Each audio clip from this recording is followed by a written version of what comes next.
Okay.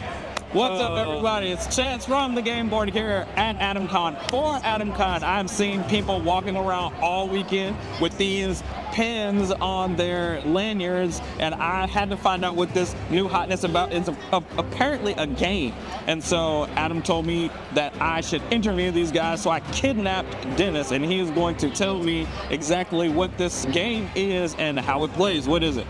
Yeah, so Worn Wanderers is a fully wearable card game. You get a name of pins that represent the characters on your team, and then you'll build a deck of cards for each of them, level 1, 2, and 3 card, and then some loot.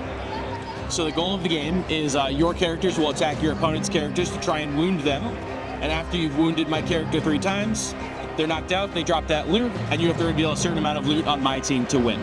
Okay. So it turns pretty simple, right? Like, let's say we're playing this game here. These are your 2 and these are my 2. Okay. On my turn, I'm going to pick one of my characters to attack and one of your characters to be attacked. Okay. So I could say, let's have Bernard the Humble here. He has 8 attack. He's going to hit Danton Myrtle. 8 is enough to hit your 5 defense. Okay. Your 9 attack is enough to hit my 6 defense at the same time. Okay, so attacks happen simultaneously. Right. Okay, So it's my turn, right? But I'm picking this guy to clash with this guy. We exchange blows, right? And everybody takes a wound. So we take that top card and we rotate it 270 degrees clockwise there. Beautiful. And that's my turn, right? It's that simple. Okay. Okay. So I'm on the ropes for sure, because I've got a character on this level 3 card, right? There's some tick marks on the bottom that indicate the card level. Okay. Right, level 1, 2, and 3. So after this is my loot. In a quick 2v2 game like this, first person to give up any loot loses. Oh, okay, I see. So I'm gonna make sure that we do some damage before we lose this guy. And I don't know that I'm gonna be able to get it done.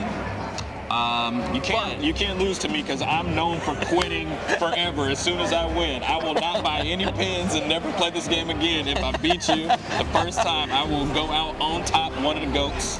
Yeah, so the tempo of the abilities, right, adds a lot of strategy to the game. Not to mention, like, these are quick little starter decks, right? Very introductory. But once you get into, like, building your characters and selecting abilities to synergize with each other, like, the deck building will absolutely melt your brain. But it is... the strategy is really, really deep compared to the deceptively simple package. Okay, so I mean, easily, then I would just attack ranged Wreck-A-Row on the Bernard the Humble. Yep. 11 versus 10. So yeah, Rosie's gonna hit Bernard, 11 hits 10, 13 would normally hit the 3, but as we've established, you've got that ranged. So Bernard is knocked out, I give up 3 loot, and that's a quick starter game, right?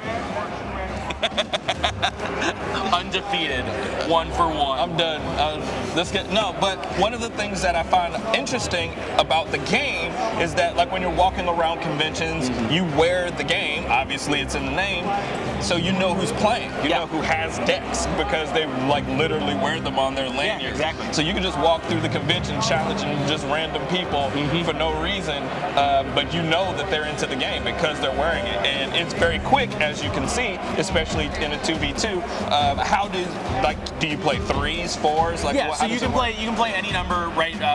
1 isn't so much a game as an exercise. We really like to recommend 2 to 6 is great.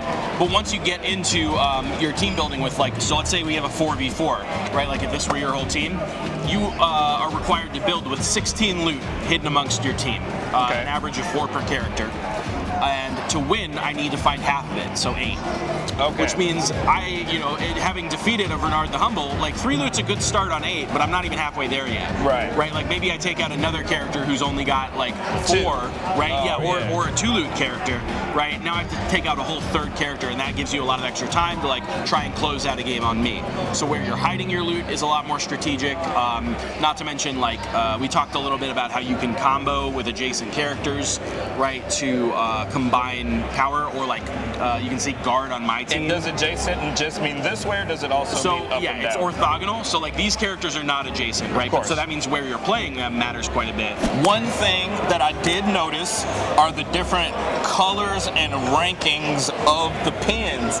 See, even these games have chases, and there are actual, like, rankings amongst the pins. Can you talk to me just, like, about the colors and the rankings and what those things mean? Sure. Sure, yeah. So the colors are very much like game mechanics, right? Like a lot of other card games. The different colors have different strengths and weaknesses, right? I think I mentioned at the beginning of the demo that yellow is very like glass cannon, high offense, low defense, bad survivability, right? Whereas like green and white tend to be more balanced colors, right? 8 and 6 or 7 and 9, right? Very close to each other. Plus, like you see a lot of stunning in green and red, right? You really don't find that in yellow or blue or purple, so your team wouldn't have access to certain abilities, right, based on those colors. Gotcha. Yeah, what you're seeing on the pins is the like collectability that we like to build in. Right. All of the pins are equally accessible, right? You're just as likely to get Cilio in a booster pack as you are Oak King, because we don't want to lock you out of particular builds. Right. But you might notice, I don't know if you'll be able to catch it on camera from there, but all of my pins are glittery, right? They're foiled versions of the characters. So characters come in a basic black nickel treatment like these from the starter sets, or silver or gold, and then there's also foil versions of all those too. So like you can get a foil black nickel, foil silver, or foil gold of a character. Okay. Right, so we have some people going around the convention trying to chase down their favorite character, right, in the gold foil, right, and trade up to it, or crack some boosters to try and get those chase treatments on the pins. Okay, so you're only chasing the aesthetic of the pin is the only thing that changes. It doesn't get stronger as the pin gets better. Right. Okay.